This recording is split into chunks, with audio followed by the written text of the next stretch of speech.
Pemirsa, pandemi COVID-19 yang mendera semua negara sejak 2020 lalu telah menimbulkan disrupsi dan krisis pada hampir semua aspek kehidupan. Tidak hanya kesehatan tetapi juga politik, ekonomi, dan sosial budaya. Gagap terjadi termasuk dalam pengambilan keputusan.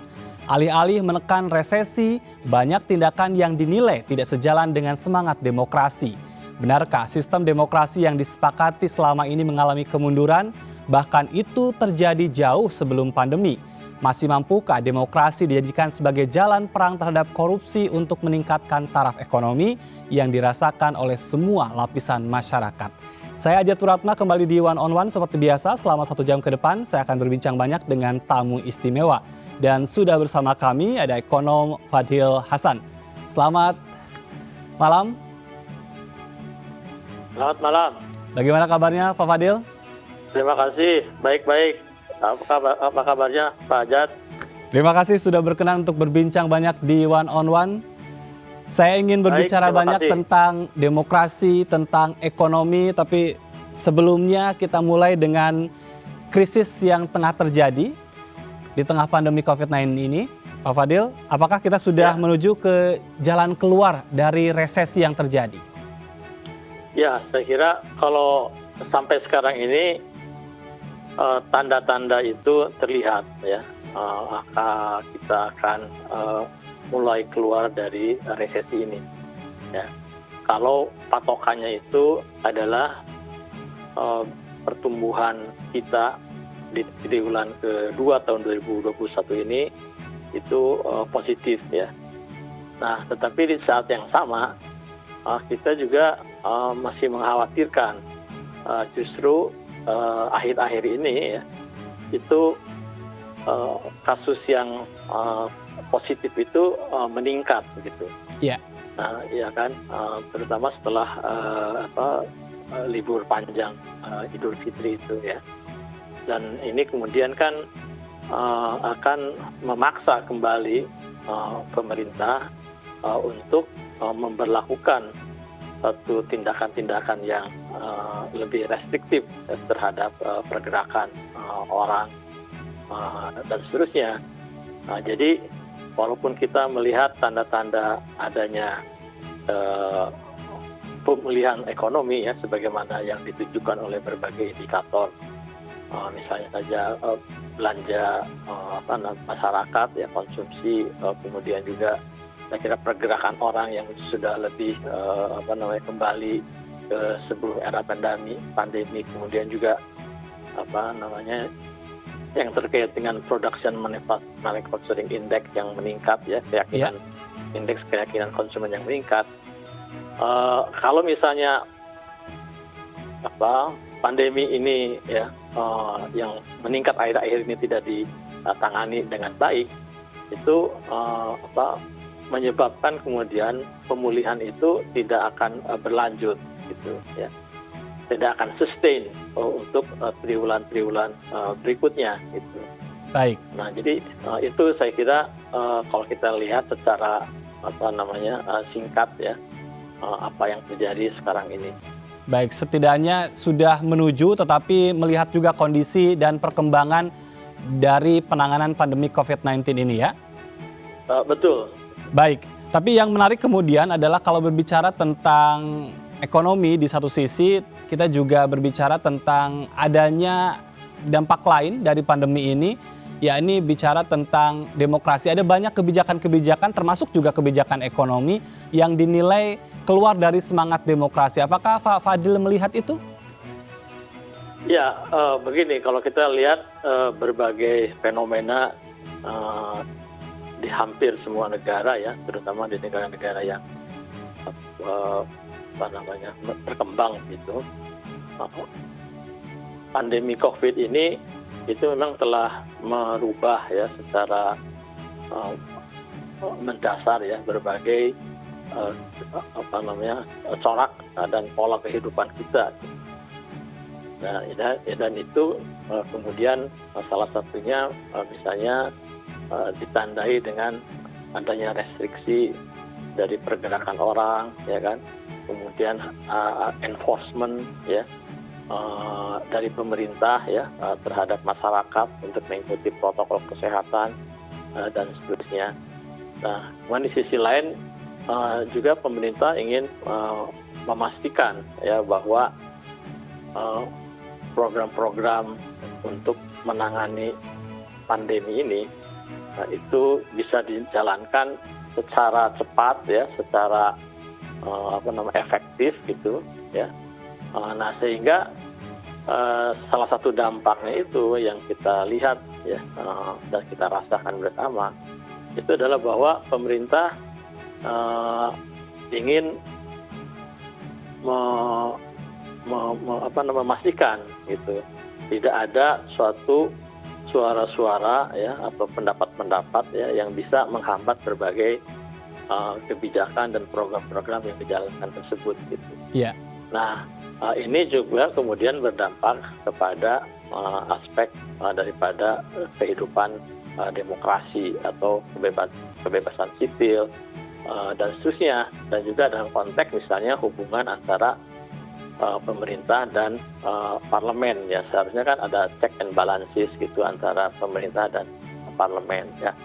Tapi justru kita melihat bahwa akibat daripada pandemi COVID ini ya kan di berbagai negara termasuk di Indonesia, saya kira pemerintah ingin suara-suara tersebut ya ataupun pendapat-pendapat itu ya atau yang dipandang bisa memperlambat ya membuat program-programnya itu tidak berjalan dengan baik itu dibatasi. Nah, dalam konteks Indonesia misalnya di awal pandemi ya pemerintah mengeluarkan Perpu nomor 1 tahun 2020 yang kemudian menjadi Undang-Undang nomor 2 tahun 2020 ya kan, yang bypass sebenarnya peranan DPR misalnya di dalam hal hak budget gitu ya. Yeah.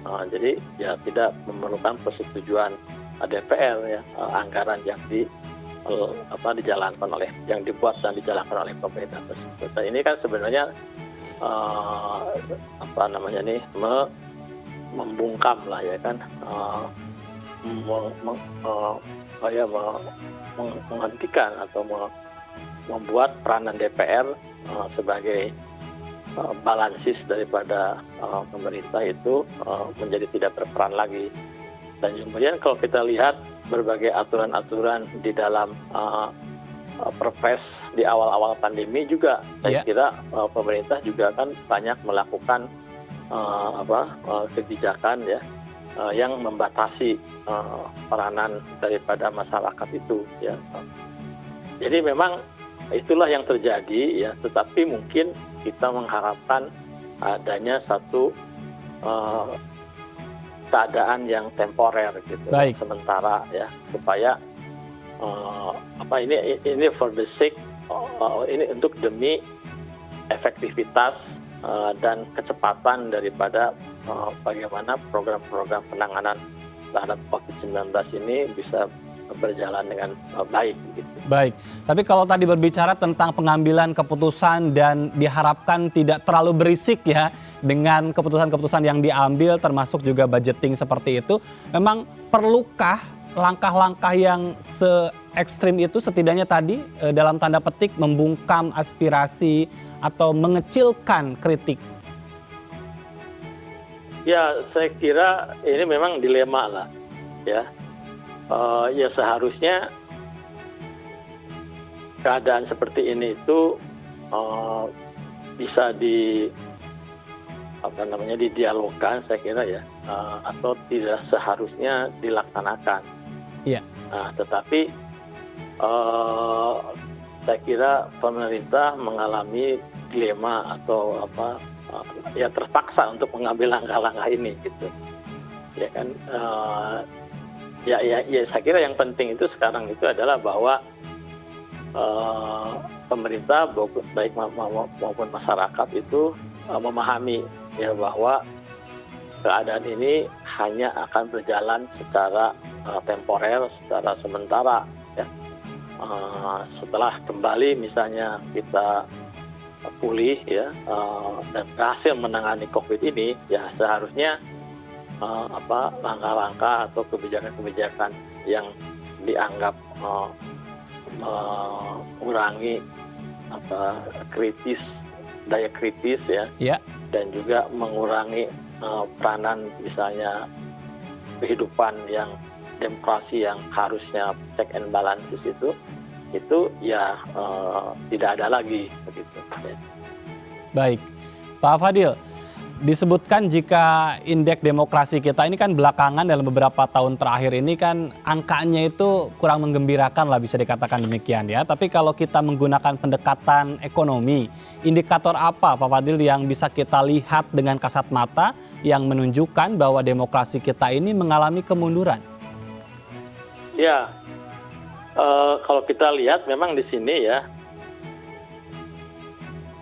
kebebasan sipil dan budaya politik ya yang merupakan elemen daripada indeks demokrasi itu mengalami penurunan yang cukup tajam ya, berdasarkan Economic Intelligence Unit itu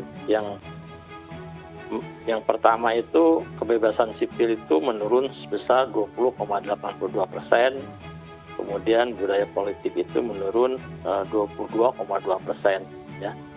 Nah, kalau dalam konteks ekonomi ya kan kita tahu bahwa salah satu faktor yang menyebabkan ekonomi itu bisa tumbuh ya dan stabil dalam jangka panjang itu adalah kalau misalnya ada satu kebebasan ya, ada satu kebebasan baik dalam menyatakan pendapat dan juga dalam berekspresi, dalam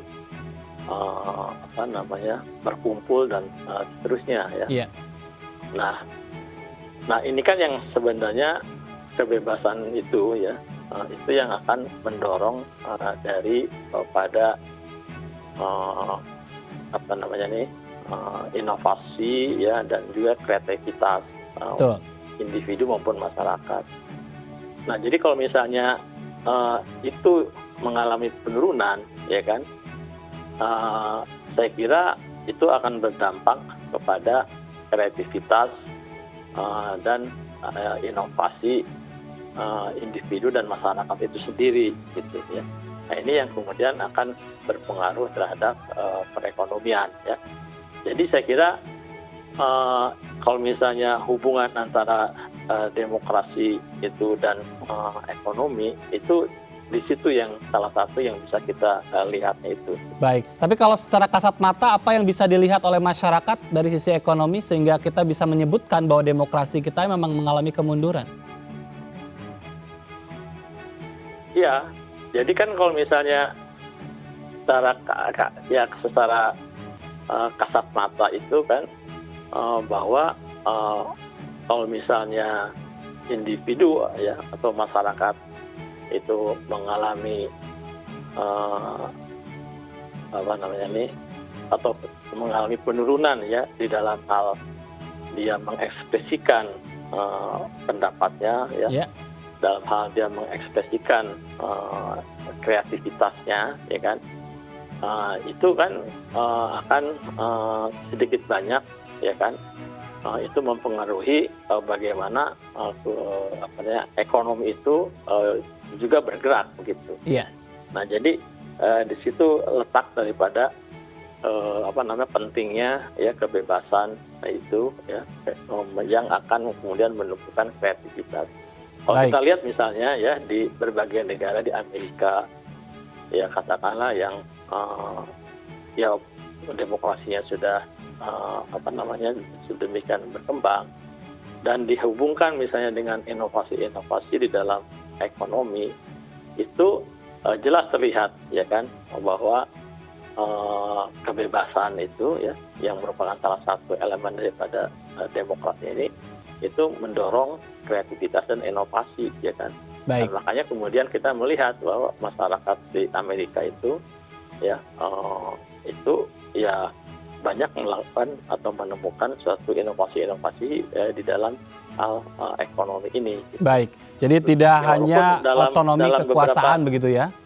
Ya, dalam beberapa tahun terakhir ini, terutama waktu Donald Trump ini kan ya mengalami inilah apa namanya disrupsi lah ya, kebebasan ataupun demokrasi di Amerika itu sendiri.